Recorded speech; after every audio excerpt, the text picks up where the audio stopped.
Hi guys, this is Emmett again, the Alpha Builder. We're here on the job site, man. We're actually up on the next floor, but I want to talk about something a little bit different today, guys. I talk to builders, builder friends of mine. So these guys up here, they're killing it up here, man. A couple of builder friends of mine, they talk about they like to brag about, well, not necessarily brag, but builders like to talk about this, what kind of deals we're getting. Especially with the framing. Your subcontractors, man, if you can get the best deal, that means at the end of the day, you may be able to make more profit because you pay them a little less and you're able to kind of get deals every step of the way. But let me just say this right here, guys, and this is in my honest opinion. I don't think that there's certain parts of the trade that I don't really want to get a deal. I want you to charge me what you're going to charge me, and it is what it is, and let me deal with that. Because at the end of the day, I'm going to try to hire, or I'm going to hire the best guy for the job, whether your cost is here, your cost is there. We'll figure out a way to make it work. And what I'm looking at, especially with framing, let's talk about framing here, guys. So in framing, one thing that I'm looking at and one thing that I'm paying attention to is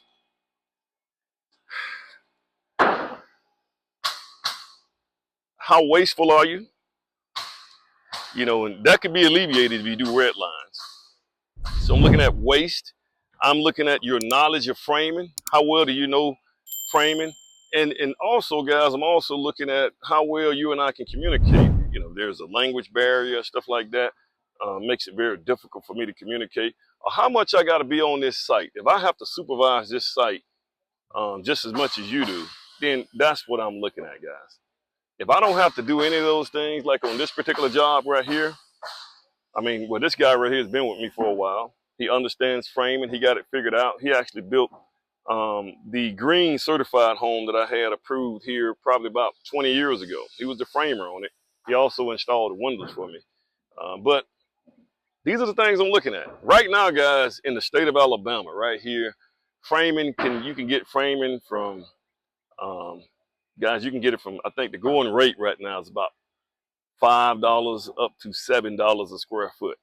That's here in Alabama. I don't know what the other markets are looking like, but in Alabama, that's what the rate is going for. Now, on this particular house, and that's on a basement house. So if you got a basement house, because of the complexity of the basement, you got to get that first floor, that foundation floor ready. And in Alabama, we typically have half of the basement out of the ground. So you have to frame half of the basement, and then the foundation, the concrete, is the other half of the foundation. But here, there's a lot of work getting that basement level or getting that foundation level ready, where you can actually go up with the house like we have right here. Now, this right here is what you call a stem wall slab. So the framers didn't have to frame the first floor. First floor is gone. So he got out of that game. So, but here's the thing. You can get these, if you got a slab, guys, you can, I've seen guys coming to me and tell me they got it for $375 a foot. All the way from $550, now you're at $375, which I get it, especially if you're using trusses. If you're using engineered trusses, they don't have to do as much work. Stick framing a roof is a little bit more intense because you got to brace it right, and you got a lot of stuff that's going on with stick building a roof. Stick framing a roof. But on this job right here, this is a slab. Now we stick building the roof. I will pay my guy $550. I'm not going to come here and beat him down. Now, guys, you can beat these framers down to $375 a foot, and they'll make it happen for you. You know something? They'll go ahead and do it, because a lot of them are just looking for work. They want to get work. So yeah, they'll go ahead and do it for you. But now at the end of the day, if you beat that framer down to $375 a foot, then when something's wrong and you come back and the inspector say you missed this, that, and the other, and you got stuff that's wrong, well, you can't, all he gonna tell you is, well, you got it for cheap. This is what he gonna say. So And not only that, you want your framers to come on your job and like to come to your job. They gotta like to come to your job, man. That's another thing. They gotta feel like when they come to your job that they can actually make money because the lumber is here. And guys, I tell you what, if you got a set of red line set of plans, it's undefeated. I keep talking about this over and over. It's undefeated. You're not gonna get guys. Before I started doing red lines, I used to have the builders, not the builders, but the framer would call me every day. I need this. I need that. I need this. I need that. And you couldn't keep up with them because they was misappropriating, misallocating. They weren't using the lumber consistent with how the estimator designed it to be. They weren't doing it. So they were chopping through certain lumbers and not chopping through another set of. It was just a mess, man. So they was always behind. And so you would have to deal with those guys. The only thing I get now, guys, is I need some more nails. I typically pay for my nails, and guys, I keep my nails. I keep a couple of boxes of nails in my car, and I don't just go buy 10 boxes of nails and drop them off here, man, because they'll run through them nails like water, like drinking water.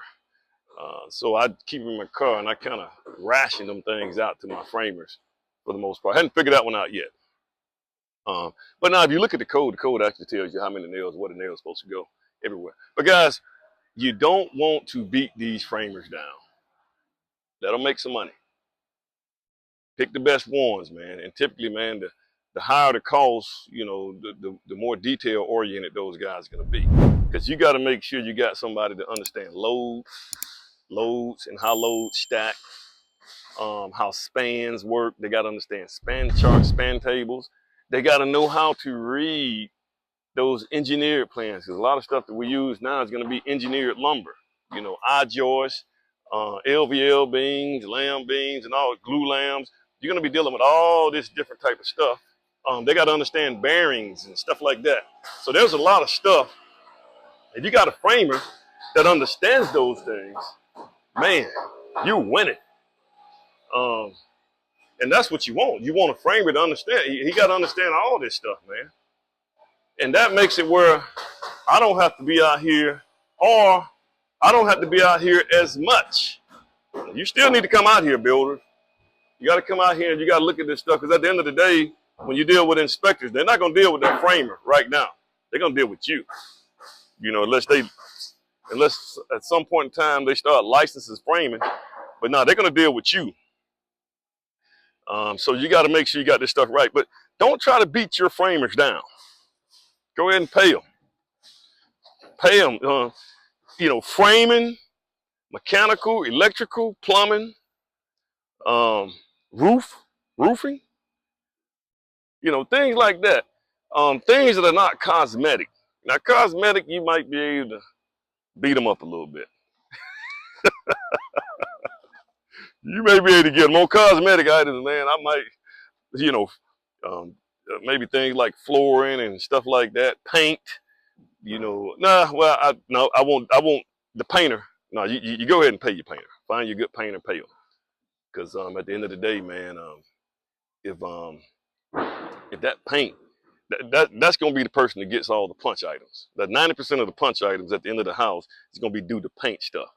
But you might be able to, you know, certain things like maybe you trim carpet a little bit. Golly, I'm starting to think that you can't just Jew anybody down. But you know, appliances, supplies, and things like that, you can maneuver that.